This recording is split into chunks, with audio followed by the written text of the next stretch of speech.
Hello and welcome there. This is Bo Pete Talk, an emergency podcast, if you'd like to call it, in terms of what is going on. As we know, a lot of news around Iran, particularly Iran being bombed at Fordow, Isfahan and Natanz nuclear sites using B-52 bombers. Trump did say within 2 weeks, and he didn't wait too long after proposing giving them 2 weeks to Iranians to respond with surrender. And in this case here, they've gone off and struck these nuclear sites. Now, the interesting waiting game in many ways happens in terms of Iran's response. When I say waiting game, to what extent that will lead to possible serious ramifications held towards Israel. So, my name is Robert, and with me is Peter. Peter, hot off the press, literally off air. We were talking about that you haven't even had a chance to study it in detail, but it's kind of good. You're looking at it for the first time, fresh set of eyes. Are you worried just reading it Yeah, straight off the news? yeah, reading it, extremely worried. When you attack another sovereign nation, whether it's recognized or not, or what you think about it or not, it does represent a hostile act, which gives the rights for the attackee to defend themselves. Yeah, the Iranian foreign minister has responded exactly with what you're saying that this attack is outrageous and on these peaceful nuclear installations and will have, these are strong words, everlasting consequences. Yeah, and I think one of the hardest things that when you're dealing with a country like Iran, is part of the mission is you want to win over the people if you want them to, I guess, change ideology. And by attacking a nation and putting it into defensive mode kind of goes against trying to win the population over. So I think it's just dug a hole and made it a lot harder for, I guess, the West to try and depose the current regime there. It's really interesting, isn't it? Because the rhetoric leading up to the elections in the US, particularly Trump, was about America not getting engaged or involved in wars. They're involved. Now, okay, it's not troops on the ground. That's a whole different kettle of fish, of course. But they've gotten themselves involved into this. They've been dragged in, or they've put themselves forward to be a part of it. It is hitting some news in America. If you have a look, Peter, in terms of the backlash, in terms of it didn't go through the process in the US before getting granted permission to do this. I'm talking about in the US, but obviously it was a surprise attack, would be counter-argued. So it is a divided response, even in America. It's not a unilateral response on both sides of the aisles in terms of this approach, this heavy-handed approach, certainly using B-2 bombers. Yeah, exactly. And also another thing you got to look at as well, like while not a majority in any way, you do have populations that have, like, within our countries that have Iranian or ex-Iranian citizens who still potentially have family over there, and attacking their nation means you're putting their family at risk. So that doesn't bode well for some of the population as well. And the rhetoric is strong, and I'm going to stick to that focus where Trump is saying if they, obviously Iran, do not future surrender, that is, or come to the peace table, if they do not, future attacks will be far greater and a lot easier. For 40 years, Iran has been saying death to America, death to Israel. I'm going to home in on that because, to be quite brutally honest, that rhetoric about death to America, death to Israel, that should have never been tolerated, and nor should any nation tolerate that strong rhetoric. And yes, and it has been strong rhetoric that has been used over the years. No nation should have to tolerate or be hearing that kind of hurling little stones over the fence, if you want to call it. I'm not saying that is justifying what they've done at all, but it's interesting he has pointed that out. This is the first time in many ways, in my opinion, a US president is saying we're not going to tolerate it anymore. Yeah, yeah, and it depends. Like another, I guess, on the other side of the coin, and just to give the other side's point. One could even argue, though, while the people of Iran might have been saying death to America, to Israel, especially when it comes to the US, they've been kind of panning out, wars in other nations. And while they might not be chanting it from the people, they're acting upon it with their actions. It's not just Iran, by the way. It has been used this rhetoric across the region. We're talking about Iran, Afghanistan, Lebanon, Yemen, Iraq, Pakistan. Certain times have used that expression, death to America. That doesn't sit well with me. It never has to use these chants on radio or television. Yeah, look, I always think they're things that you should not be broadcasting to anyone, because it's encouraging people to kill. And you know, I guess how I believe in God, there's no excuse to kill. The Ten Commandments say, "Do not kill." It doesn't say, "Do not kill," unless you're in a war, unless you're in XYZ situation. It just blanketly says, "Do not kill." Yeah, so true what you're saying. It's just strong language, and I guess this language that we're kind of know exists and has been used. And again, whether everyone in that particular country feels that way would be very different, of course. I heard an interesting conversation today, and I can't remember where I picked up on that. It would have been on something I saw on YouTube, and someone was validating and saying, what Iran, and actually this was someone that had left Iran back in the 70s, obviously during their what was it? There was an uprising that occurred over there. I might comment further on that in a moment. The Iranian Revolution in 1970. Yep, yep. But he was commenting on how within Iran that he felt, being an Iranian, and I'm going to listen to what he says, someone that has lived in Iran, turn around and saying, actually it was Patrick Bet Davis on PBD podcast, and he was commenting on how he's saying, well, what do Iranians really want? It comes down to the individual when it comes to that, because obviously you have your radical elements that will follow the regime, and then you'll have your conservative middle of the ground. They'll kind of be, they just want to go to work, get paid, run a corner shop, live their life, raise kids, and rinse and repeat as generations go through. And then obviously you have your liberals who want to really I guess, integrate with the rest of the world in a more, I guess, globalist way that everyone else is doing it these days. Yeah, I agree, and that's the brutal reality of war and uncertainty. What does the man on the street want? The man on the street just wants to live day to day life. Wants to watch Lionel Messi at the next World Cup football, or wants to go to work, make a living, and have children, and one day meet their maker, and hopefully, when the books are open, whatever faith they are, either be reincarnated, of course, or in Christian faith, make it to heaven, and would argue in Islam as well, and a lot of major faiths see it that way. So I don't think they think of it in terms of death to America or strong. They might have strong political views, but it's funny how many countries you visit and that have been involved in wars and you see them today and they're nothing like that. I was looking up today, for instance. Will you find this crazy? People are traveling to Iraq. Not right now, obviously, with the uncertainty in the Middle East. I'm talking about months ago. And people were talking about visiting Iraq. And I looked at it, I thought, geez, it's so beautiful, Iraq. There's so many beautiful mosques, excuse me, and holy places to see and history in Iraq, of course. And and the food is amazing over there. And the people are amazing people. I do have Iraqian friends. And I saw it and I thought, isn't it funny? Not so long ago, this was a place that was a mess, not just after Operation Desert Storm or the Iraq War with the Americans coming in and the overthrow of Saddam Hussein, but also obviously ISIS coming in to play. That talking about months ago, there's people on YouTube, average Joe Blows with their YouTube travel vlog, living it up in Iraq and having a really good time. Isn't that freakish? Well, when you think about it, like look at like any country that's been in war, especially ones that lost, right?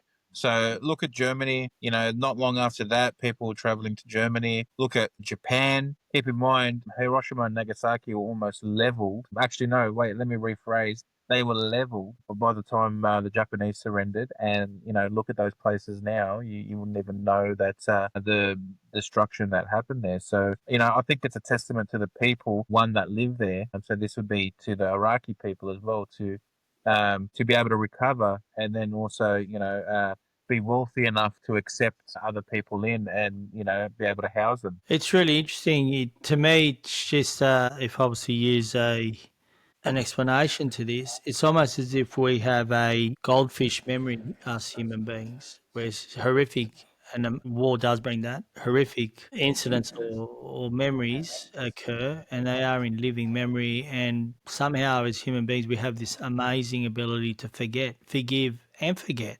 It is a forgive and forget when you think about it, when you visit these places, because as you said, whether they lose the war, win the war, whatever it is, I don't think anyone ever wins a war, by the way, but these places are decimated and people come and visit from the very people that are visiting are the very people that were aggressive, and as tourists, they're coming and are welcomed as if nothing happened. I mean, look at Hawaii. What's the population of people in Japan that are Japanese? Yeah, yeah. That's actually got quite a lot of visitors, and it's actually interesting. All throughout the Pacific, you'll find, I guess, monuments to both the Japanese and American, and obviously in local indigenous life that was perished throughout the wars. In 2010, about 14% of Hawaii's population identified as Japanese alone, There you or go. in combination with other ethnicities. That's a massive number when you think about it. Yeah. Given that, given that, what happened, that horrific Pearl Harbor was incident that occurred. Talking about, for many people, it is in their memory. Obviously old people now, but we're not talking about 5 generations back. We're talking about generation or two back, where these wars occur, and we have this amazing thing, and it kind of validates what we're trying to say, and that is that most people don't want this. What's going on at the moment around the globe? Most people do not want this, and it's interesting. Well, let's put it back to what we're looking at today. What's going on in Iran? How do you feel, Peter? Benjamin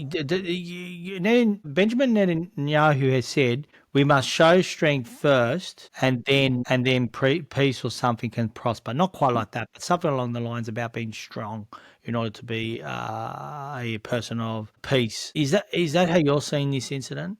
America showing strength? No, actually, I actually don't see that as showing strength personally. I think that the Americans were, for lack of a better way of putting it, hoodwinked into attacking Iran out of fear. It was actually a show of fear that happened because there is no indication that those that any nuclear weapons were being developed.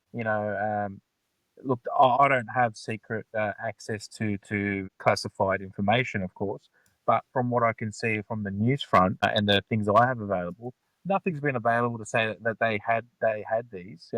Besides what the other team says, but you know how that is.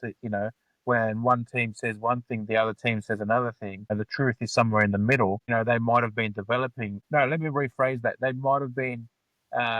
Preparing the infrastructure to allow development for a nuclear program, but I don't think they're anywhere near having a nuclear program. That's yeah. Have you seen the footage out there where you see Benjamin Netanyahu years ago saying about, oh, they're only months away or whatever it is from having nuclear weapons? Have you seen that? Like years ago, he Yes. said this. Yeah. Yeah. So that kind of raises the skepticism and almost leads us into that rabbit hole in terms of weapons of mass destruction. We're talking about the when America went into Iraq. It's almost like another furphy that's been sold to people to justify and validate war. Yeah, yeah, and look, like fear is the ultimate motivator, though. When you look at think about how much things that you've done that you when you think back you regret doing because but you did it out of fear. Yeah, In your true. life, yeah, Yeah. and these are simple things, right? Like I'm talking about, let's say probably the easiest thing that a person does, especially when they get older, is they instead of hitting the brake, they hit the accelerator, right? I'm sure that happens to people that are learning how to drive, and then it happens to people as they get older, right? Like that's that fear response that makes you do the completely the wrong thing and actually makes the situation worse. So, and that's just using a simple thing. And I think now going back to what's happening or what happened in Iran, it was a reaction out of fear, not knowing what's there. It's funny because to give some data here to this, Since 1990s, Netanyahu has particularly repeatedly warned that Iran is just weeks away. He's been making these warnings a staple of his policy messaging for over 30 years, really, when you think about it. Over 30 years, maybe it was 40 years, you could say. And in 1992, as a parliamentarian, he warned that Iran was 3 to 5 years from a bomb, urging US led action. In 1995, in his book Fighting Terrorism, he reiterated the same time frame, though that timeline didn't materialize. And in 1996 to 99, they're looking it up here, Uh, while Prime Minister, he warned Congress of catastrophic consequences if Iran went nuclear. But he has said it numerous times. I haven't given specific examples there where he has said, I've seen the footage where he says Iran is just, in fact, weeks away, he has said in the past. yeah. And now I don't remember if every single time he spoke there was some sort of reaction that caused that to stop. You know, look, there is the whole famous Stuxnet incident that happened where you know there was a massive hack on the Iranian program to stop it from being developed, and I'm sure other things have happened similar to that as well. But you can't keep crying wolf and then expecting people to react as if there's a wolf there. What I fear, and it looks like it's pick on Benjamin Netanyahu night, and I certainly don't want to do that because, to be quite honest, there's so much more I don't know, and I wish I knew so much more. But I find it interesting if I was to join some dots here. What I've learnt or heard through the news or read through news. You look at October 7, okay, that was a monumental disaster, whether they want to accept it or not, in Israel Jewish intelligence. We can all agree on that, Peter. Yeah. That all of a sudden they came over the border, the response was slow, there were a lot of whys, and it wasn't even time, the dust wasn't settled to answer the whys. He was over the fence, obviously into the Gaza and declaring war and going to take out Hamas. The rhetoric was about obviously return the hostages, but it was like, we're going to go in hard, and then you can think about returning the hostages. And not only that, there are those that oppose his approach and saying he's trying to avoid the inevitable that's going to come his way if, let's say, they come to an end in the Gaza. I don't see how they can come to an end, but they do come to an end at some point.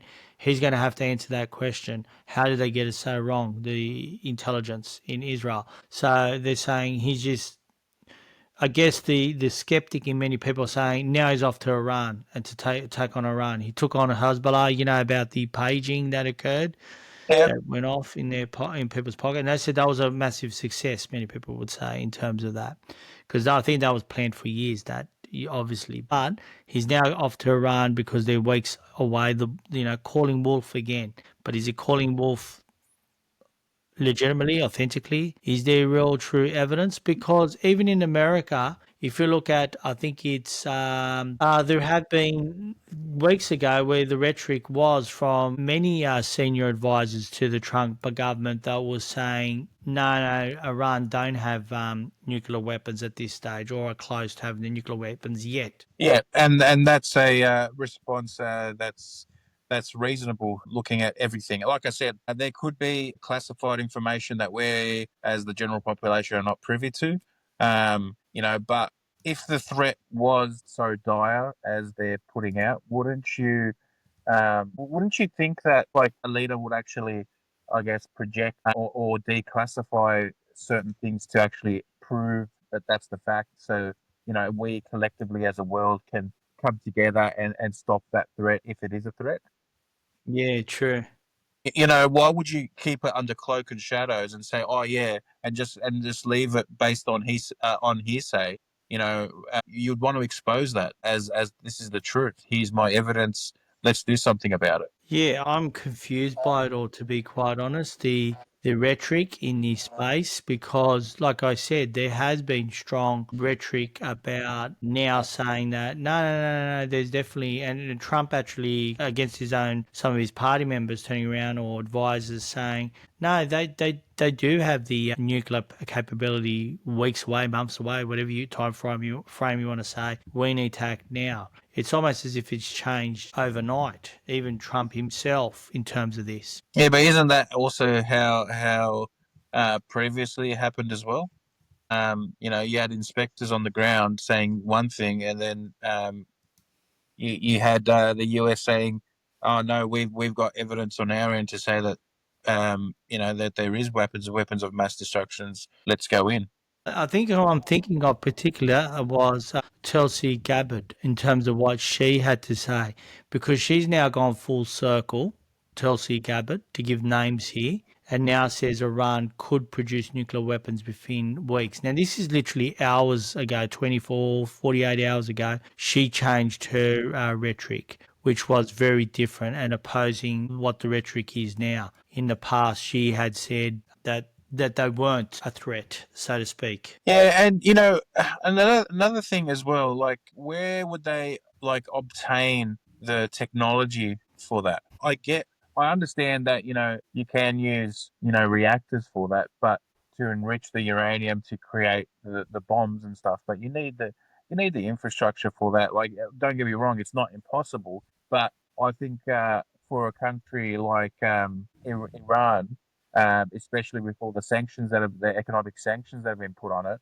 I don't think that they can move in such a quick time frame unless they're getting help from Yeah, other nations like in the area, and I mean like other big nations that have that capability.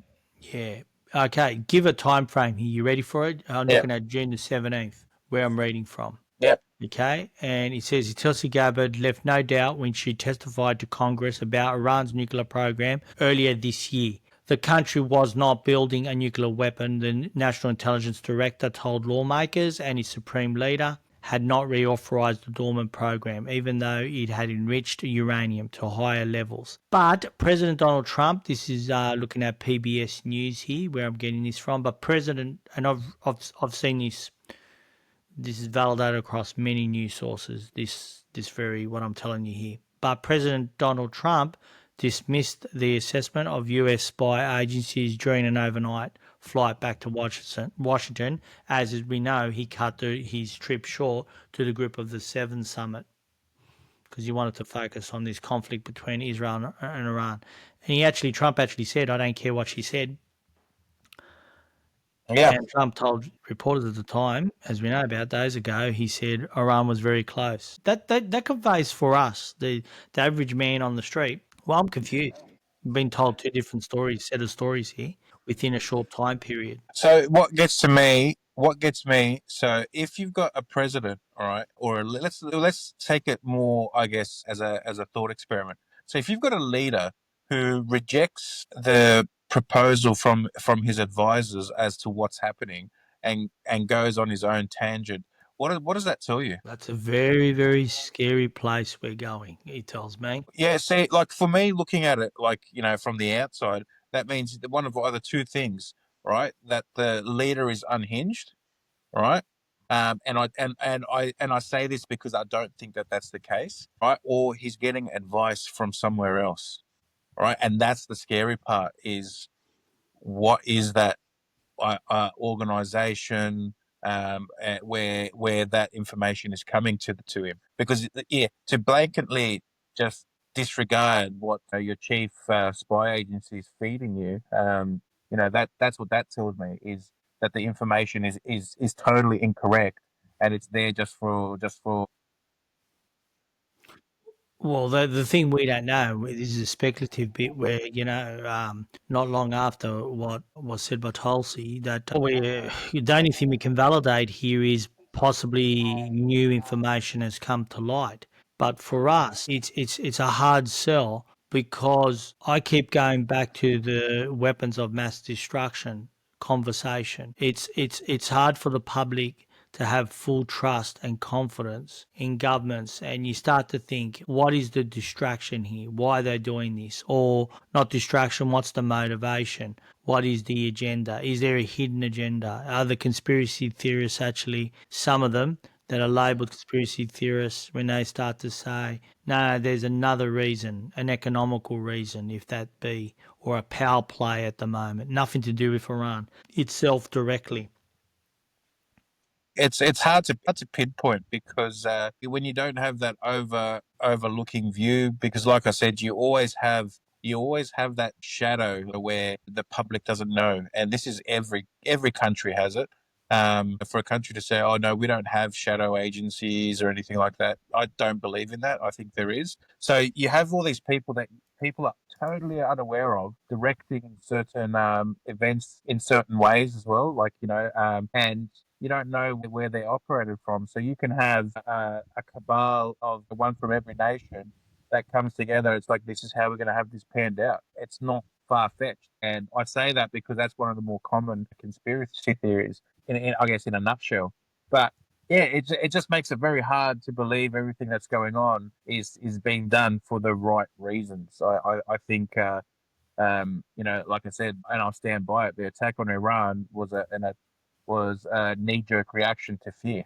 Do you think there's some validity in looking at the Iranian Revolution in terms of is it a classic case of and we've seen it happen so many times. If we look at in Syria, the toppling of what government over there, we look at Iraq, of course, we look at Libya. Is this another power move or play to remove obviously what occurred in 1979, the series of events that culminated at the time in 79, the overthrowing of the dynasty, the royal dynasty, if that's what to use, the Pahlavi dynasty, and obviously we led to the revolution, the replacement of the imperial state of Iran by the Islamic Republic of Iran, and the Shah was pretty much thrown out, wasn't he, at the time? Yes. Yeah, he was. Yeah. Is this the time now for that, if you want to call it a revolution and overthrowing or toppling of what occurred then? Yeah. See, I think the more important thing would be, why now? If that's the case, why now? Like, it's existed the way it has for the last 40 years. Or close to 50 years now. So why is it now in 2025? That it's been decided that that regime needs to topple over. I don't know, and I try to get my head around it. But is this blueprint or of what's occurred? It's a systematic approach, if you want to use that word, in terms of we've seen. As I said, I keep saying we've seen the Assad regime, yeah, in Yeah. Iran. Sorry, in Syria. We've seen it in Libya, the overthrowing of Gaddafi. And is this part of the next phase, the next step? All of those in the Middle East that are considered trouble or a threat to be toppled over. And this doesn't always go glamorously, because if you look at the moment, we know what happened in Iraq with the evolution of ISIS. Now, if I'm correct, in Syria, things ain't pretty. A lot of Christians have been persecuted, so to speak, and we haven't had a nice transitional look at. Okay, let's look at Afghanistan. Now, that wasn't this. Remember, America went in and they went into Afghanistan and they had some success early on, and they were able to in Kabul, is that right? Yep. Throw out the Taliban out of that major city. And then they were there for a long time campaigning. The aim objective was, what was he, Bin Laden? There's an excellent documentary on that in Netflix at the moment. And obviously, they eventually got him after a series of close shaves. They finally did get him. But then they were staying in Afghanistan. And as we know, during the Biden administration, the horrible pullout of Afghanistan didn't go to gracefully. They left weaponry behind, and it was a mess basically. So, is this another mess that's going to be created? That's what I'm trying to comment on here. Well, if everything that the rhetoric about the dictators that are being deposed is true, that means they were very powerful people, right? Because to be disliked and still remain in power shows, the influence they had, and I guess the power that they have. Now, as soon as they get removed, it creates a vacuum, right? And Yeah, as we know, vacuums, everything tries to kind of get sucked in to become to take over. So generally, with those vacuums, you get a clash, that takes place with all the little dribs and drabs that are vying for power. When the dust settles, or I guess the vacuum is yeah.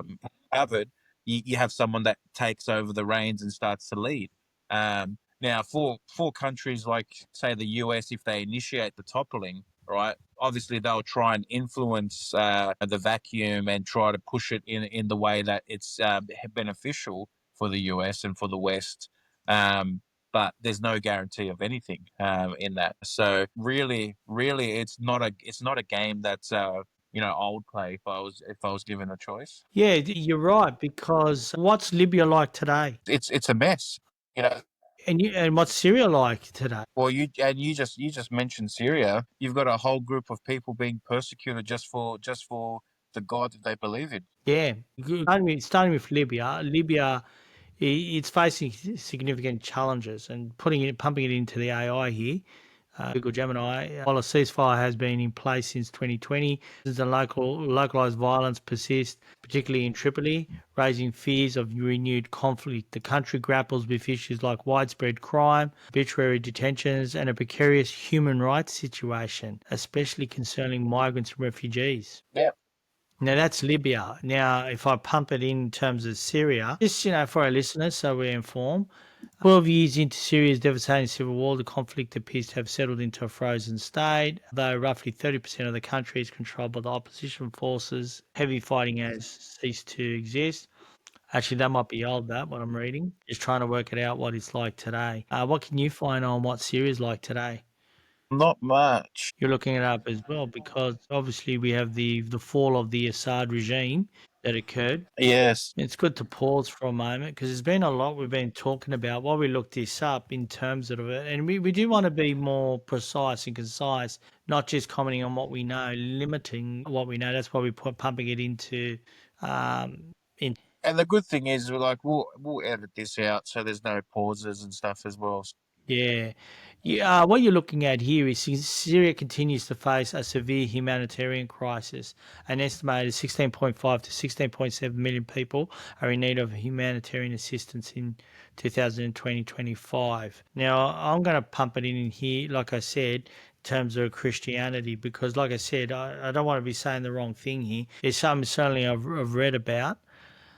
There's been a drastic population decline. Before the Civil War. Christians constituted about 10% of Syria's population. This number has dwindled to an estimated 300,000, or less than 2 to 2.5% of the population as of mid 2025. How about that? There you go. That's sad, isn't it? That we've seen that of any group. I guess we call it minority group in Syria, the Christian group. Yeah, I guess. Look, that would be the equivalent. When you look at it, like if you're going to look at the situation in Israel, I mean, just to give a comparison, if Israel was to kind of remove, that much percentage of, the Palestinian people, it might not be a popular thing that I just said, but if one country is doing it, and no one really says anything about it, why is everyone focused then, on how bad Israel is at the moment? Why is everyone focused there? Yeah, exactly. This is what, but the point we're trying to say, isn't it, for our listeners? The old saying, the grass isn't green on the other side. And it's horrible to say it that way, because we're talking about human rights here. And let's be candid about this. That, right or wrong, and we've maybe pointed out it was wrong going into Iraq. But in overthrowing Saddam Hussein, wasn't a very nice person. He did commit heinous crimes towards human beings. It's very loose, and that's why I'm umming and ahhing. And you can't play on your own morality here. Is about what's the better evil for a group of people, or a country, or a nation. Because what happened after Saddam Hussein? We had ISIS coming in, and then we didn't go better, we went worse, didn't we? Yeah, I think what happens is where you've got a legitimate regime, and I say this now, bringing it back to Iran. In Iran, the regime is legitimate because when it was formed through a civil war. Like, it was within the nation itself. No one from the outside intervened. I mean, or if they did, it was not something that was, I guess, written in the history. And it was something that the country did themselves. Now they formed their country how they are today. Whether you agree with it, whether you don't, it's it's how it formed. Whether the people that living in there 100% agree with it or not, that's how it formed, right? You can't. There's no vacuum in there. It's more like of a mountain rising out of the sea. right? Mm. Whereas when you get someone from the outside, it's like taking that mountain and blowing it up to the point where you've got a crater in the ocean. So true, because the Iranian Revolution, if we get into the nuts and bolts of it, it was a broad popular movement against the Shah. I mentioned, and it was against the fact that, and this is pumping into the AI here, repressive rule fueled by widespread discontent over economic inequality, political corruption, and his regime was perceived subservience to Western powers. So what happened was there was discontent. This was galvanized by a charismatic leader, as we know, Ayatollah Khamenei, and he was exiled, remember, but communicated with Iranians through smuggled cassette tapes. And then there were protests and violent government crackdowns, ultimately led to the Shah fleeing the country in January 79. And Khamenei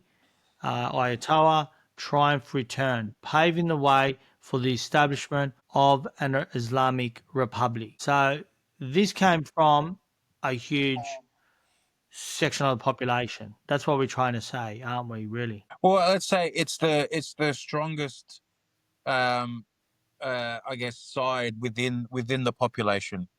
Because, like I said, I don't want to say the majority did it. Yeah, that's right. I guess more factually, it's the strongest side won there. Yeah, I said like I said a large part of the population. That's why I did say majority as well. We're both on the same page. We've got to be careful with our words here. Yeah, yeah. Yes, it's so true, isn't it? Yeah, exactly. So, and like I said, there was no vacuum there. Basically for the people, once that finished, they went on and started living their lives within the new regime. Obviously, there were changes that were made within the regime because that's why they were able to get the power. But people started living their lives, for good or for bad. But take away the regime right now, and you'll have um, every little organization, sub-organization, all vying for power, and it would just be a mess until the dust settles on that place. Considering the resources that the country has, that's the last thing that you want to, have the country in its own civil. Let he without sin cast the first stone. And a lot can be said of that. To be, again, we are being very careful here because for all of us in the West, our knowledge is limited. Some are better read than us, of course. We put up our hand and say that in the West. But at the end of the day, when we're chewing the fat here, is that our knowledge is only as good as the information resources we can get. And our information and resources are skewed by lobby groups, by interested parties, in terms of that then presents to us via the media or what we read. And if we read on certain views, you still go down that rabbit hole of, well, who are you reading and what agenda do they have or what beliefs do they have? Are they anti-Israel?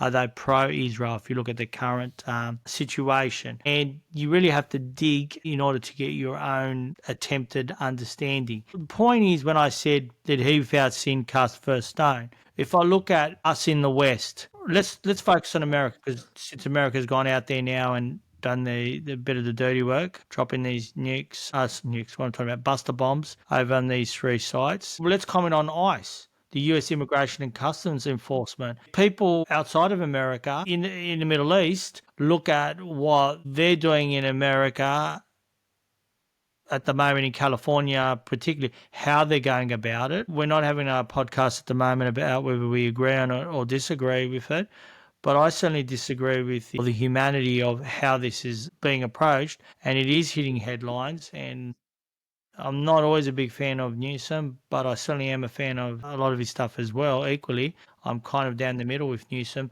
But when he talks about the dignity of human beings, is that being looked at by America at the moment with what's going on with ICE? No, it's essentially a free for all. But look, at the end of the day, when you're in charge, you get to decide what's legal and what's not. Yeah, that's a nice answer, but again, I want to draw on the fact that morally, moral compass on this. There was a guy 2,000 years ago, right? He was born in a major, and people forget this. And why I mentioned Christianity's perspective on this is because these same lawmakers and enforcers if we look at the Republican side for a moment, they do lean a lot on their faith. There was a recent interview by I might have mentioned this before, Tucker Carlson to Ted Cruz, and Ted Cruz turned around and said, "Oh, we're helping Israel because biblically we're supposed to." And I thought, "Oh, okay. We're really going down that line, are we? That we are strong in our faith. Okay. Oh, you're being selective. What part of the Bible you're reading, are you? Because if you're going to be selective of the Bible, Christianity is built on this guy 2,000 years ago. His name was Jesus Christ. And when you read the creed, or say the Nicene Creed for our listeners, and that's across Orthodox as well as Catholic or Protestant, in there is about Christ rising, dying, and rising on the third day. And so you believe he's the Son of God, pretty much, if you are a follower of the faith. So you believe in what he says, the words he said. And before he even could talk, his mother, Mary, and Joseph, they walked into a town, like Bethlehem, and ironically, that is in the West Bank. I say irony because the King of Peace, Jesus, came on earth, and it's now a hotspot in the world. But beside the point, when Joseph and Mary arrived in Bethlehem, do you remember the story, Peter? They got knocked back in the first place, didn't they? Because they were looking for a place to, I guess, rest when they arrived, and they couldn't find. I think there was a few places that they were trying to look at, and then obviously they needed to settle on the stable. So if we look at that for a moment, just home in on that, they were refugees. Yeah. They were refugees. Yes or no? I can't remember. I can't remember the story if they why they were traveling. But they weren't of the area. No, no, they were foreign. Let's just say. So we could say they were refugees in a way. Well, not necessarily. Refugees is if you can't return to where you came from. So, and that's generally because you fear for persecution. Okay, all right. No, they weren't then. You're right. Yeah. But they were at one point. Jesus' family did become refugees when they fled to Egypt to escape King Herod's persecutions. Yes. Yeah. In the Gospel of Matthew 2:13 to 15, to be precise here. So at some point, Jesus was a refugee. So getting away from the birth for a moment, they travelled from Nazareth to Bethlehem for the birth. That was for the census, actually, okay? They were in their ancestral hometown for the purpose of taxation, not flee persecution. So I was wrong in asking in terms of the birth, but still, couldn't find a place to stay for this birth. Secondly, he was a refugee at one point where they fled to Egypt. Yep. Okay? Yep. All right? So, isn't that a strong enough message in your heart of hearts if you're a Republican that really believes in the Bible and the gun? And I will say it that way, the Bible and the gun, in your heart of hearts, to have a bit of compassion in terms of this whole ICE, I'll call it what it is, possibly. It's looking like a bit of a fiasco, to be quite honest. Yeah. Oh, yeah. Look, the way I see it as well, you've got people that have been living in the country for years and years. Sure, they might have arrived in a fashion that wasn't legal, but if they've been there for such a long time that they've integrated with the environment, with the society that's there. They've taken up jobs in the areas. It's one of those things where now that you're potentially removing children from their parents. Now, to have a balanced view on this, it's very important. It sounds like I'm leaning towards the left. We ascended, and I want to make that very clear because I'm gonna say something here. If you look deeper on this, ICE have publicly stated that their focus is on individuals who pose a risk to public safety. However, the argument becomes about internal data or memos that show that over 75% of people booked into ICE custody had no criminal convictions. That's what's a problem in America at the moment, or in this particular what's occurring, is that it's not clearly defined as well as could possibly be. When I say this, in that I think most people out there would be in favour of people with serious violence or sexual crimes and came in illegally. I don't know if you can stay in a country, or you should be thrown in jail and the key thrown out, whichever way you want to look at it. I think most people can understand that, but it's not about that, is it? It's about are they getting it right always? It's a bit of a mess, isn't it? Well, yeah. Well, looking at it from a legal point of view, if you enter any country illegally, you shouldn't be allowed to stay. Yeah, Right? That's the yeah, hard fact yes, when it comes to yes. the legality of it. Now the thing is, right? Once you've the thing is with the law, if it's not enforced, right? How could you say that then it's a law? So a good example of that is with copyright. A lot of people don't understand is that half Mm, the reason why people chase you for this, you know, what people think is the silliest of infraction when it comes to copyright. The reason is they're obligated to follow up on every single one and stop you from using it, because if you stop following up on copyright infringements, that copyright becomes no longer valid, yeah, right? yeah, And yeah. this is the same thing with any law. If you don't enforce a law, what's the point of having that law? Problem is, and the enforcement of the law is, when you try to enforce a law and involves human lives and the dignity of human beings, and I'm umming and ahhing here, it's not that straightforward. Like I said, 2,000 years ago, the Lord Jesus fled where he was and went into Egypt. That's a strong message that things haven't changed. There are many occasions where people leave a place where they're living out of fear, out of persecution reasons for a better life. It's too difficult to be able to get into the country otherwise. I certainly don't judge that. I certainly understand the motive. And that's why the laws often struggle to keep that rigidly in place, in my view, Peter. Yeah, but also I will make a point though. Just something that that you're saying. When Jesus fled to Egypt, Egypt was part of the Roman Empire. So was Israel or Palestine, whatever you want, like whatever they it was framed at that point.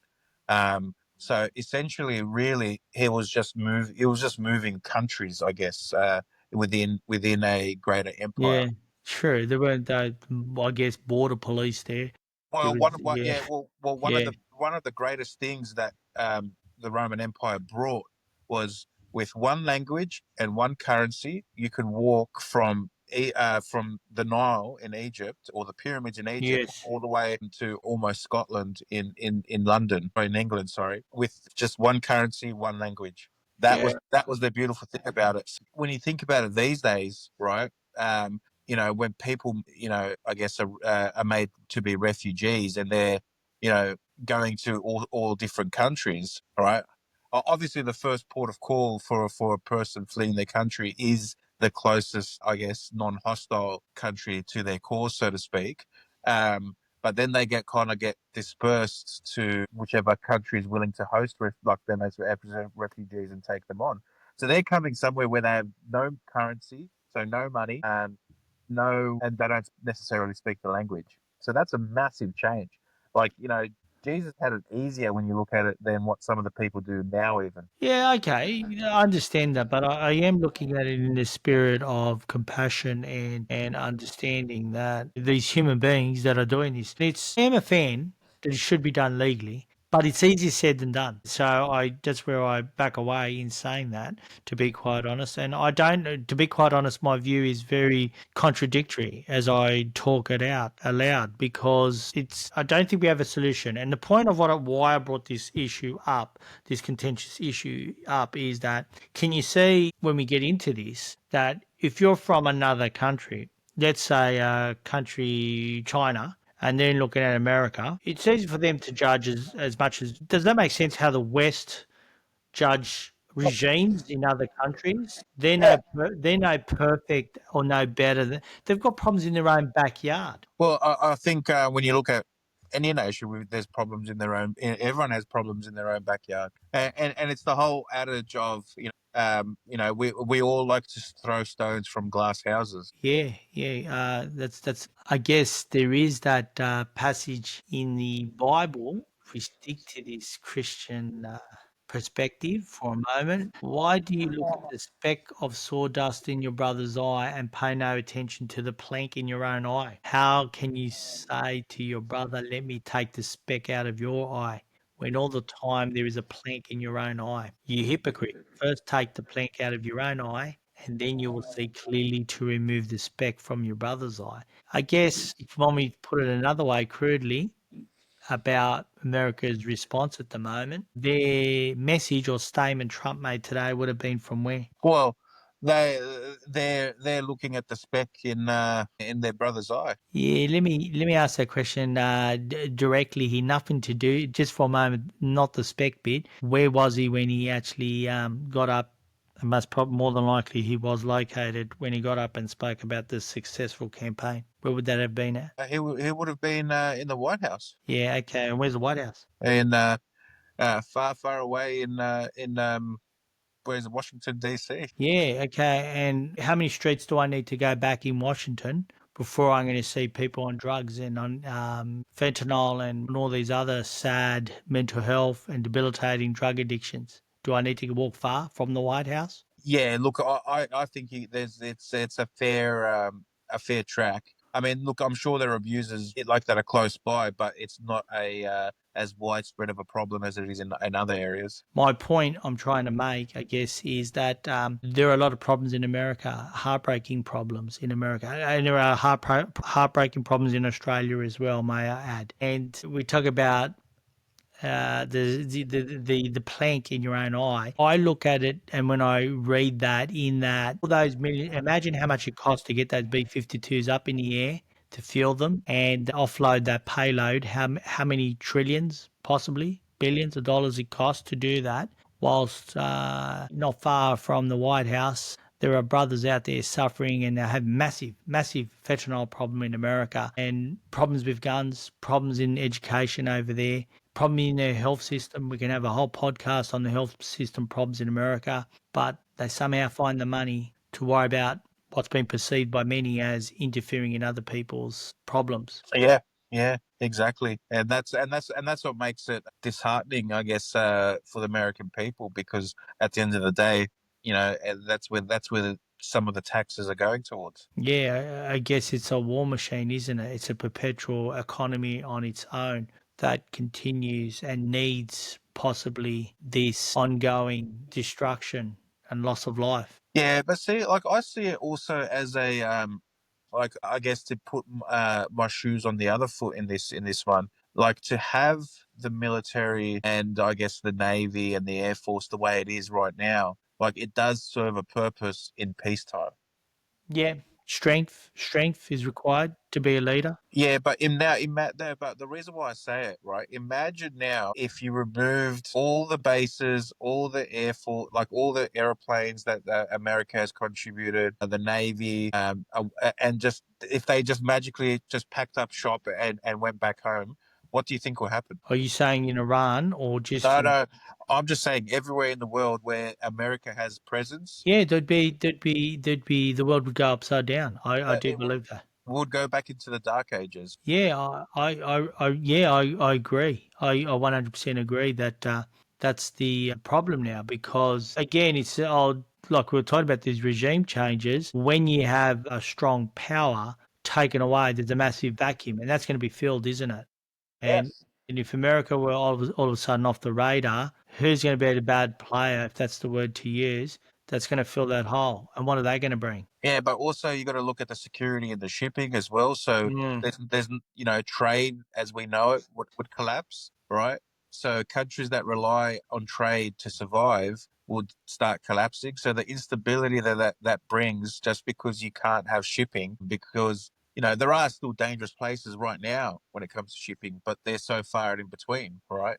But Yeah. remove, like, organizations like the US Navy from the picture and the US Air Force, that's a massive vacuum, and that countries have to take up themselves. And then, as we all know, countries don't necessarily cooperate so well. Yeah, that's all true, and that's excellent that you pointed that out, Peter. But I guess I'm trying to look at it in the sense that on this current issue or current matter, yes, in terms of what they just did today or less than 24 hours ago, I look at it and I say to myself, the amount of money and what was required to do this, and we're struggling with it. Was it absolutely necessary, and could it have been avoided? Oh, look, everything can be avoided, as well. That's the beauty of the hindsight. You can always say, "Oh yeah, you could have done this, you could have done that." And I still stand what I said earlier. What happened was a knee jerk reaction to the fear of Iran having nuclear weapons. All that was. In some way, I'm kind of glad the response that Iran gave as well. That it wasn't a outright hostile response. It was a warning. Well, I think they are talking about payback and retribution. They're not holding back on that. Yeah. But I'm more interested in, look, I'm not, I guess I'm not trying to say that America should throw away all their military and forget it at all. I'm not trying to come with that argument. I'm coming with an argument that if you look at America's track record in the past 30, 40 years, to be quite honest, they've gotten in places that maybe they could have avoided and didn't need to get into and worry about that that log in their eyes and not worry about the sawdust that's certainly there in other countries. If you want to keep using this passage from the Bible in many ways, I'd rather see America worry about the plank in their own eye at the moment, problems that they have, and most countries have actually, rather than concerted energy on wars or parts of the world that they really could go without for now getting involved in. Oh, of course, of course. You can always, it's always good to focus on your own backyard first. But it's hard because Mm. we can't imagine a world without having that, I guess, security in place, right? And I'll say it like that, right? And I've been harping on, I guess, more negative towards what the U.S. military and what's actually happened, but in this instance, and I guess in this context, I should say, having that security is essential. It's just using that security in the right way is probably the most important thing. Yeah, and I guess based on track record of recent times in living memory of keep harping on about how the public were duped into weapons of mass destruction, the skepticism is still strong there in terms of, and in this particular case, we don't want history to repeat itself, I guess. Yeah, definitely. So reining it in today, we've had a really good engaging conversation in terms of what's going on. It's going to be very interesting to see what happens over the next few days, weeks possibly. The rhetoric is centering around being a long, prolonged war, possibly. Now that America's involved, the Houthis have promised to do their bit to support Iran, which is a bit of a worry. Obviously, we haven't spoken about the ships going through that particular part of that region. What Iran's response be to that? There could be massive economical repercussions if they close off what is it, that peninsula there, is it? Yeah, but I believe they have closed that off, or I They think that have was one of the. they have closed that off, have they? Yeah, but yeah, I believe so. So, it's the peninsula off the northern coast of the UAE. I forget what it's called now. Yeah, yeah, I'm trying to look it up too, what it is. Let's look it up. Let's pause for a moment, look it up for our listeners so we know what we're talking about. Where are we looking? I guess we could say the Persian Gulf region. No, the Strait of Hormuz. Yes, thank you. I just saw it too. That's where oil supplies, and so that's quite interesting, that space, because that could have massive disruption to global oil supplies. Uh, yeah, I believe 20% of the whole world's oil supply goes through that. Wow. So that's 1 in 5 barrels of oil for our listeners to think about, to visualize in terms of this. So as we get close to wrapping it up now, we can see that there's a lot at play. There's a lot more involved in this crisis that's happening. Iran's retaliation will be interesting. There has been speculation about how much of their military weaponry they have used, or how much more do they have, Iran, to continue firing these missiles. Have they used all their deadliest set or array of weapons towards Israel? What damage is happening over there in Tel Aviv and other parts of Israel? And there's also this other thing going on. Israel is still in the Gaza, which is kind of dissipated or gone away, obviously, from world news. It is in a very scary place. There is rhetoric about World War III possibilities coming out of this. Obviously, if other nations get involved, we know that Iran has had ties with China, Russia in the past, not necessarily in terms of this conflict, of course, but there is always that speculation or that outlandish speculation, I guess I'd say. There don't seem to be any other countries getting involved. There are a lot of countries against what America's just done, by the way, as we speak today, that are coming out saying, well, America's gone too far.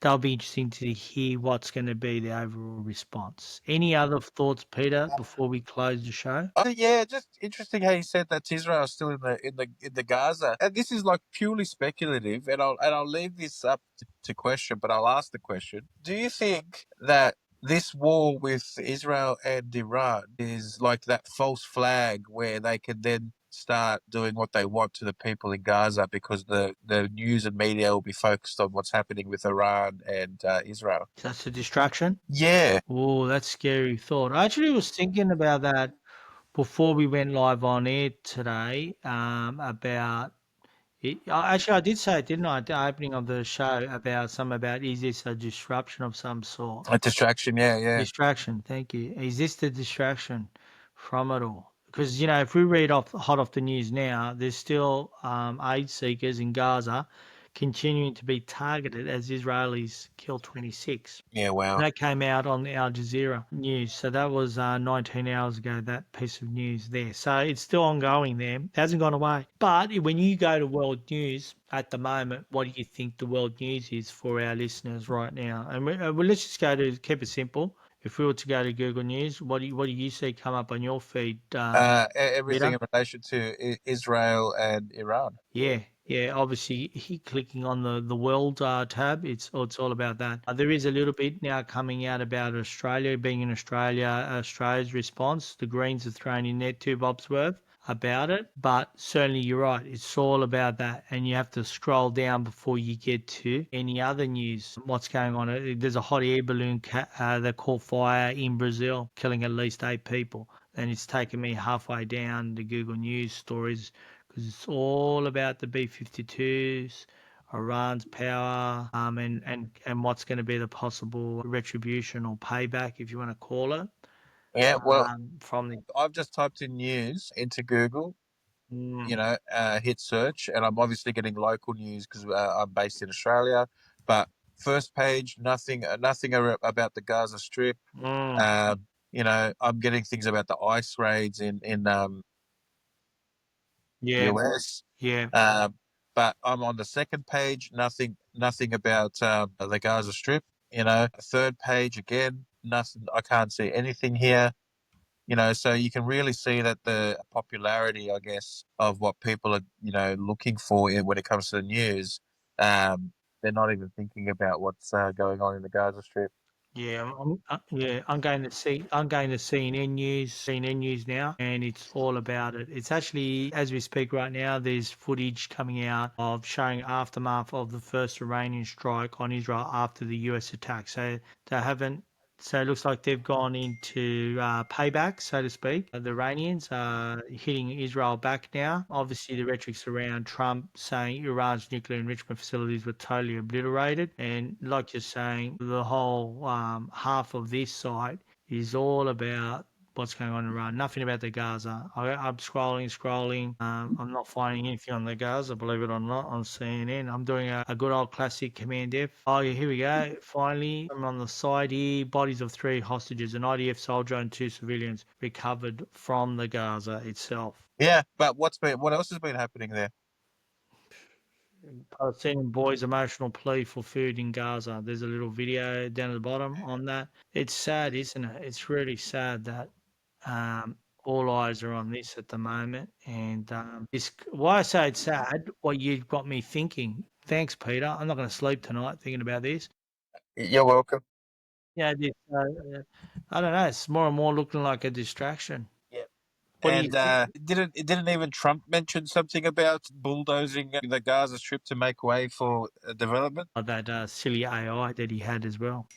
Yeah, I'm worried. I'm worried about this. Listeners, we want to finish off on a positive note, and that is thank you for listening. Hopefully, we can continue to bring an episode every few days, at least twice a week. My name is Robert, and with me is Peter.